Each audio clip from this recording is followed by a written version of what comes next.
माँ, मुझे कुछ महीने के लिए विदेश जाना पड़ रहा है। तेरे रहने का इंतजाम मैंने वृद्धा आश्रम में करवा दिया है। तकरीबन 30 साल अविवाहित डॉक्टर संदीप ने देर रात घर में घुसते ही अपने माँ से कहा। तब माँ बोली, बेटा तेरा विदेश जाना जरूरी है क्या? माँ की आवाज़ में चिंता और घबराहट साफ झलक रही थी।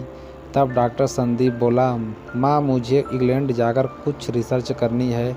वैसे भी तो कुछ ही महीनों की बात है, फिर मैं आपको घर वापस ले आऊँगा। जैसी तेरी इच्छा बेटा, मरी सी आवाज़ में माँ ने कहा। यह कहकर माँ सोने चली गई।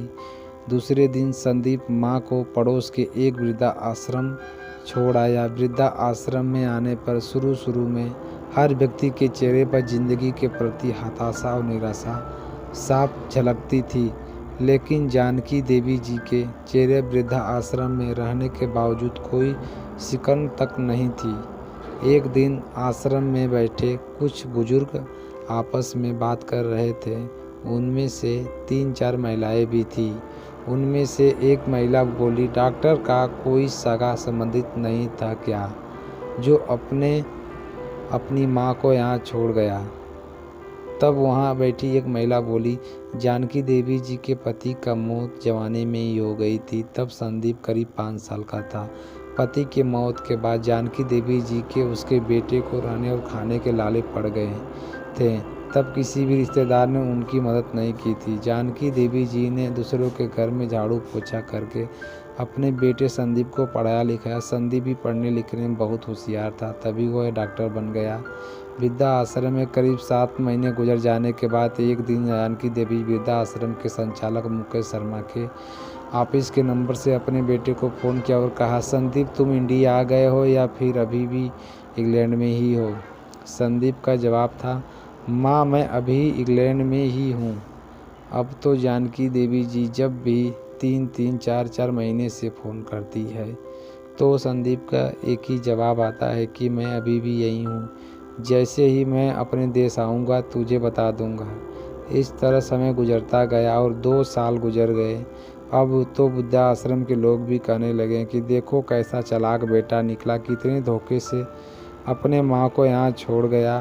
तभी आश्रम का एक अन्य बुजुर्ग बोला, मुझे तो नहीं लगता कि डॉक्टर कोई विदेश गया होगा, वह तो बुढ़िया से छुटकारा पाना चाह रहा था। तभी किसी और एक बुजुर्ग ने कहा, मगर वह तो शादीशुदा भी नहीं था। फिर कोई गर्लफ्रेंड जिसने कहा होगा पहले माँ के रहने का अलग इंतजाम करो तभी मैं तुमसे शादी करूँगी। 2 साल आश्रम में रहने के बाद जानकी देवी जी को अपनी नियति का पता चल गया। बेटे का गम उन्हें अंदर ही अंदर खाने लगा। वह पूरी तरह टूट गई। 2 साल आश्रम में और रहने के बाद एक दिन जानकी देवी जी का मौत हो गई।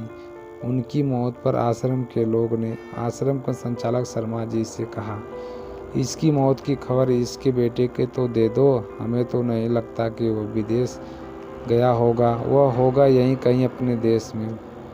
तभी शर्मा जी बोले, इसके बेटे को मैं कैसे खबर करूं, उसे मरे तो 3 साल हो गए। शर्मा जी की यह बात सुनकर वहां उपस्थित सभी लोग हैरान रह गए।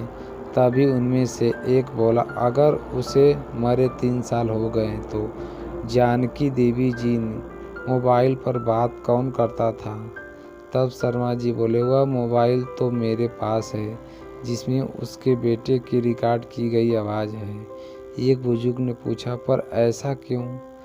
तब शर्मा जी बोले, करीब 4 साल पहले जब संदीप अपने माँ को यहाँ छोड़ने आया था तो उसने मुझसे कहा कि शर्मा जी मुझे ब्लड कैंसर हो गया है और डॉक्टर होने के नाते यह मैं भी अच्छी तरह जानता हूँ कि इसके आखिरी स्टेज में मुझे बहुत तकलीफ़ होगी। मेरे मुंह और मेरे मसूड़ों से खून भी आएगा। मेरी यह तकलीफ़ माँ से देखी न जा सकेगी, वह तो जीते जी मर जाएगी। मुझे तो मरना ही है, पर मैं नहीं चाहता कि मेरे कारण मेरे से पहले मेरी माँ मरे। मेरे मरने से पहले 2 कमरों का हमारा छोटा सा फ्लैट और जो भी घर का सामान आदि है वह मैं आश्रम में दान कर दूंगा। यह दास्तान सुनकर आश्रम के सभी लोगों की आंखें भी नम हो गई। जानकी देवी जी का अंतिम संस्कार आश्रम में ही कर दिया गया। उनके अंतिम संस्कार में शर्मा जी ने आश्रम में रहने वाले बुजुर्गों के परिवार वालों को भी बुलाया। माँ बेटे के इस अनमोल प्यार और अटूट दास्ता का कुछ लोगों पर इतना असर हुआ कि कुछ बेटे अपने बूढ़े माँ बाप को वापस घर ले गए।